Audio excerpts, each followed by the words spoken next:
Hola, hola, party peeps. Out here walking the dog. This is my client's dog. And I just wanted to give y'all a message that just hit me as I was walking this dog.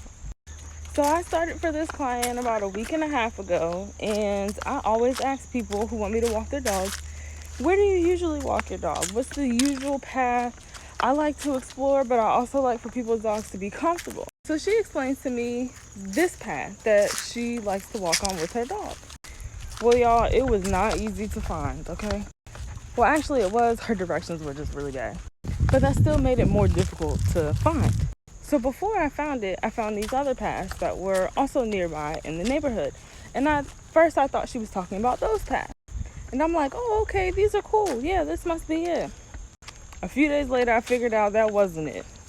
I figured out that this path was it. I don't know if y'all could tell, but it's not very well maintenance.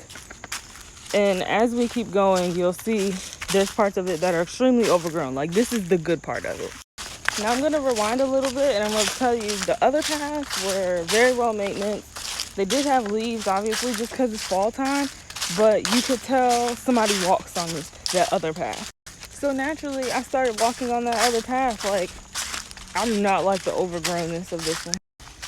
Bushes that are kind of all on the path. You're like dodging them as you're walking. Tree branches, more overgrownness. Mind you, we still have not reached the worst part of it yet. Meanwhile, she loves it. This is her usual path. But it got me to thinking about this scripture that I recently read, which I had heard before, but I had just recently read it. The path to destruction is wide and broad, and many enter into it. But the path to life is a narrow one that few ever find or travel. And it got me to thinking about this path and how I could look at it differently.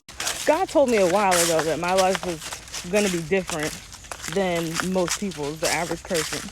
He told me a while ago that I was set apart. Being set apart means that I'm not going to travel the paths that other people take. And a lot of people aren't going to take the path that I travel. You can clearly tell this is the path less traveled. And then we come to this roadblock here, which I would go by, but her owner has instructed me to turn around here. Let's turn around. So for me, being on this path was just yet again more confirmation that God has told me that I'm set apart. I'm going to travel the paths that are less traveled.